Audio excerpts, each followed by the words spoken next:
Salut à tous, c'est Statman et bienvenue dans cette nouvelle vidéo auquel je voulais commencer par un petit point face caméra. Si vous venez de dire quelque chose, je n'ai pas entendu. Merci Google Now. Merci. Alors je voulais faire un petit point avant de commencer cette vidéo, c'est le fait que maintenant les vidéos de déballage sur ma chaîne, sauf cas exceptionnel, c'est terminé. Parce qu'en fait je suis quelqu'un qui, comme après, je pense tous les youtubeurs, tous les vidéastes sur YouTube justement, regarde les statistiques des vidéos et j'ai remarqué que les vidéos de déballage, quelles qu'elles soient, sont les vidéos les plus pouce rougisées, super mot inventé. Comme vous pouvez le voir ici, ici, ici, ici. Et un contre-exemple ici sur ma tête.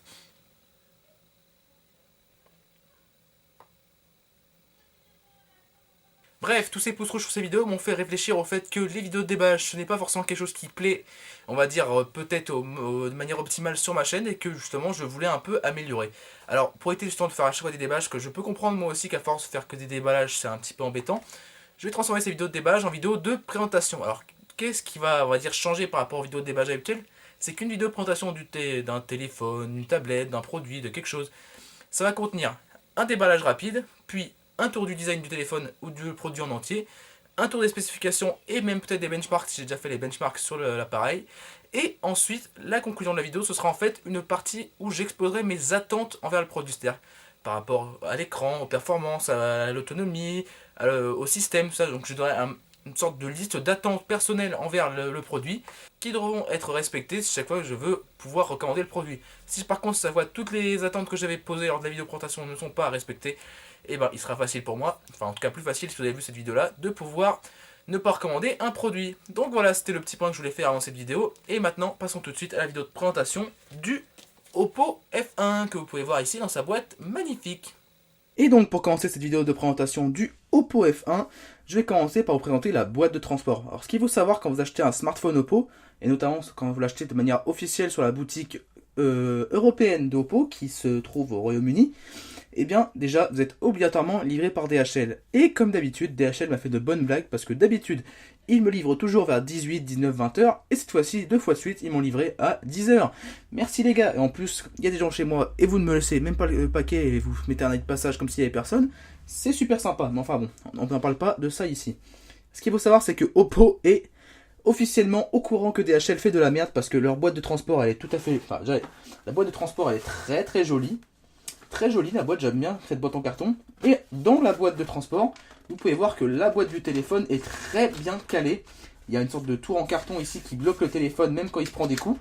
Donc ça bouge un tout petit peu, mais bon, c'est vraiment bien réduit par rapport à des fois à des boîtes que font par exemple Chronopost. Parce que par exemple, si vous prenez la vidéo s'appelle du Asus Zenfone 2 que j'ai fait il y a un petit temps de ça, j'avais dit que le téléphone avait eu le temps de faire la fiesta dans sa boîte, ce qui est bien vrai comparé à ce téléphone qui a juste eu le temps d'attendre d'être livré. Donc voilà, maintenant passons tout de suite au déballage rapide de ce téléphone. Maintenant les déballages ça va être très rapide parce que dans ces vidéos là, j'ai d'autres choses à vous montrer. Alors, tout de suite dans ce téléphone, vous voyez tout de suite la boîte du téléphone qui est vraiment très sympathique. On voit face à la boîte un visuel du téléphone sous différents angles. À gauche, la marque Oppo et F1 et la dénomination ici Selfie Expert, dont on en reparlera tout à l'heure. Au dos ensuite, nous avons aussi les quelques caractéristiques dont je vais reparler après, donc je ne vais pas m'attarder dessus. Vous avez les réseaux justement sur lesquels le téléphone fonctionne, made in China, assemblé fait par Oppo, assemblé en Chine. Sous mon doigt, les IMEI, donc je vous les montre pas. Et ici un code barre. À droite, nous avons la même chose qu'à gauche, et en dessous et en haut, si ce n'est la marque Oppo en haut, rien en bas. Donc voilà, c'est un petit fourreau qu'il faut défaire. Et en dessous, encore une fois, nous avons une boîte très simple, blanche, mais très jolie, avec marqué Oppo dessus. On ouvre cette boîte.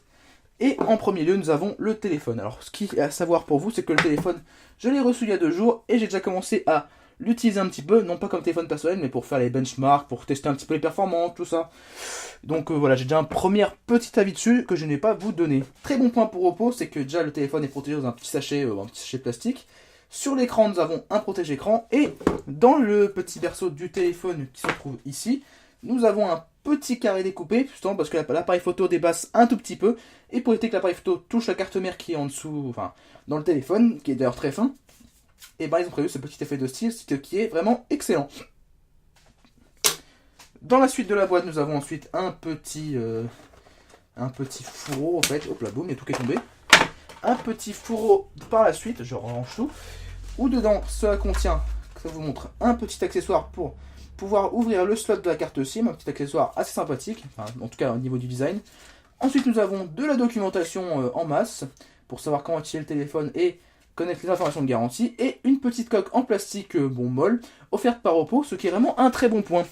Vous avez donc un protège-écran et une petite coque en plastique, ce qui montre vraiment qu'Oppo a vraiment le soin du détail par rapport à ses clients.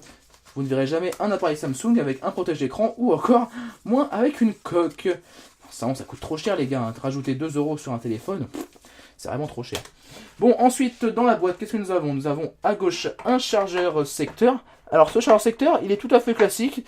C'est un bloc secteur 1 ampère. J'essaie de vous le montrer à la caméra, même si ça va être compliqué de faire le point. Ouais, voilà, 1 ampère. Merci. Alors, c'est un petit peu décevant parce que ce petit chargeur ne supporte pas la technologie VOOC, ce qui est la charge rapide sur les Oppo R5 et R7 série. Sur les séries Oppo R5 et Oppo R7. Donc, c'est un petit peu dommage, mais bon.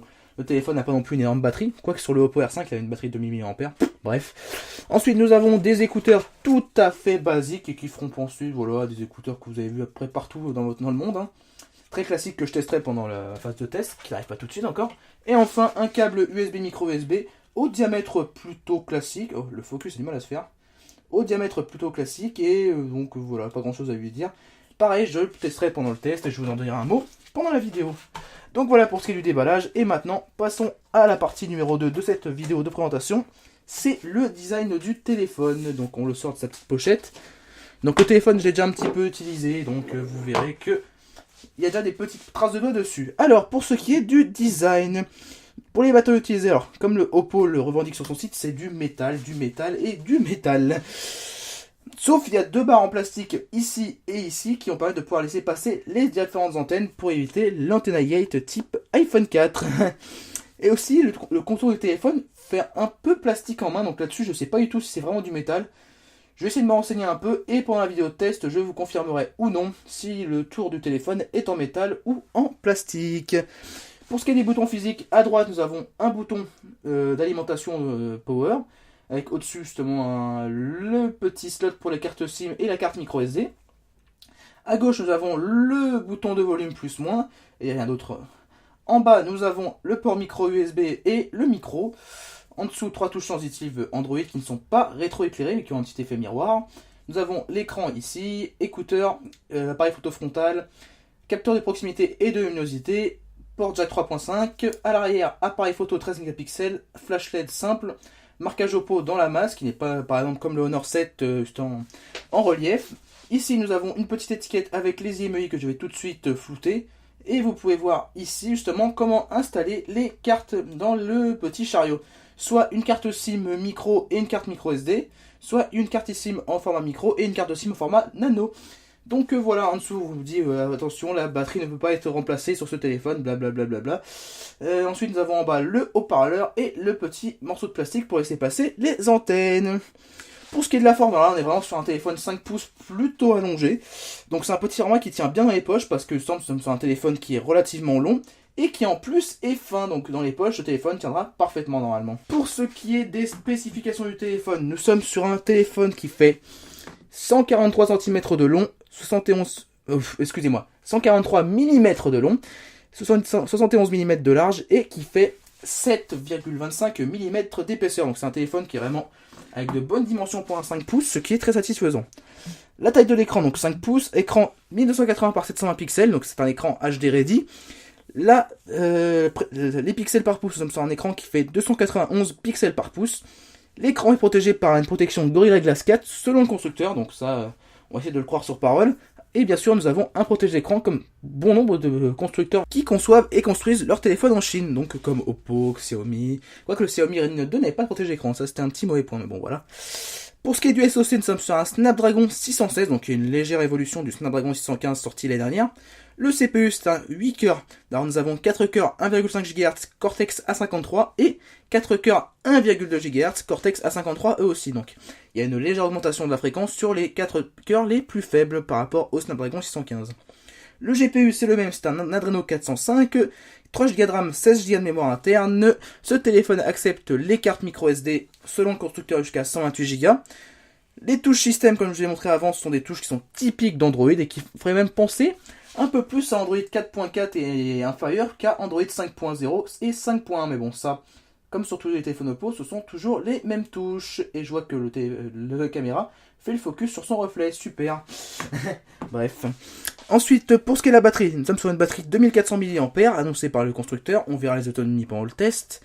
Nous avons capteur de luminosité, capteur de proximité comme je vous l'ai dit, et le port micro USB est un port micro USB 2.0 qui fait l'OTG. Et petite note tout de suite avant le test, il faut bien penser à activer la fonction OTG dans les paramètres parce que de base elle ne l'est pas. Alors pour ce qui est des performances un petit peu, je vais déjà pouvoir vous montrer tout de suite les benchmarks qui se trouvent ici sur l'écran. Donc je ne vais pas les commenter parce que comme d'habitude les benchmarks, moi bon voilà, je les fais mais bon c'est pas mon intérêt principal.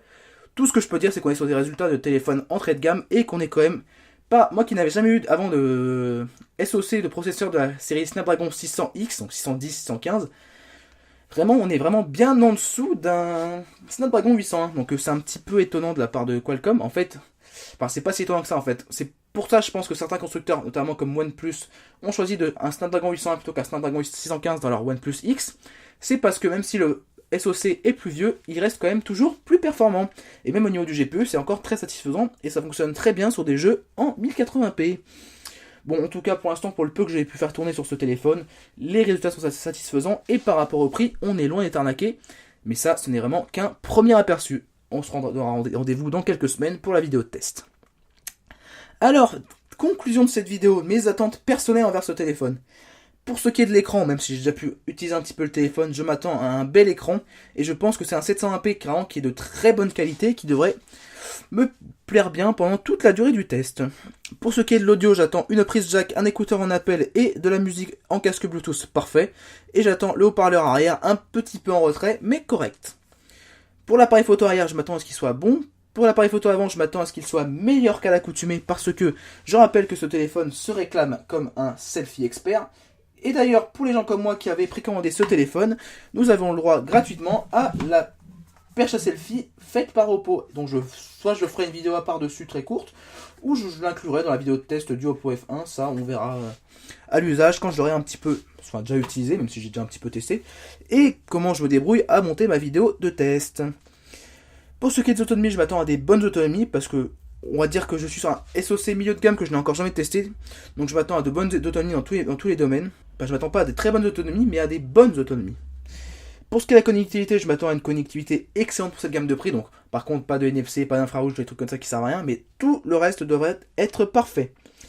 Ensuite, pour ce qui est des jeux, je m'attends à une bonne expérience en jeu, même si j'ai déjà quelques doutes sur certains jeux 3D, parce que j'en ai déjà testé un avant cette vidéo. Pour ce qui est de la surcouche, je m'attends à ce qu'elle soit agréable, et en plus, pour le peu que j'ai déjà testé, elle me plaît déjà beaucoup. Et enfin, le dernier point, je m'attends à des mises à jour de ce téléphone régulières. Alors, il y en a déjà eu une seulement quelques semaines après la commercialisation du téléphone, ce qui est excellent. Mais je ne m'attends pas à passer sur Android 6.0, mais qui sait. On verra ça au moment du test. Donc voilà, je n'ai plus grand chose d'autre à vous dire. Je vais vous faire un petit démarrage du téléphone pour que vous puissiez voir ColorOS très rapidement. Donc là, pour l'instant, je coupe. Et donc nous voilà sur la petite partie ColorOS. On peut voir déjà que nous avons un papier peint, donc un fond d'écran qui est changeant, donc ça c'est de base sur ColorOS quand vous allumez le téléphone. C'est plutôt sympathique parce que les fonds d'écran sont généralement de bonne facture. En plus je pense que grâce à Google Now il a reparé que j'aimais bien le sport, donc ce qui fait que hier pendant les matchs NBA j'avais le droit à des fonds d'écran NBA tout simplement. C'est sympa, belle intention. Alors comme tous ces surcouches chinoises s'appellent, ce sont des surcouches où il n'y a pas de profondeur. Il n'y a que les bureaux et il n'y a pas simplement de liste d'applications, il n'y a pas d'app drawer comme ça s'appelle en anglais. Donc c'est pas très grave parce qu'à force moi je m'y habitue avec les Xiaomi, les Meizu, le InFocus, le Ficom, là tous ces téléphones là n'ont aucune profondeur de navigation de base. À force je m'y habitue et puis ColorOS c'est quand même une surcouche qui, sur le peu que j'ai pu tester, fonctionne plutôt bien. Mais ça on en parlera pendant le test complet. Donc voilà, c'est la fin de cette vidéo de présentation du Oppo F1. Un téléphone qui se veut selfie expert et on verra si il est à la hauteur de ses prétentions. Donc voilà, à bientôt pour une future vidéo. Salut!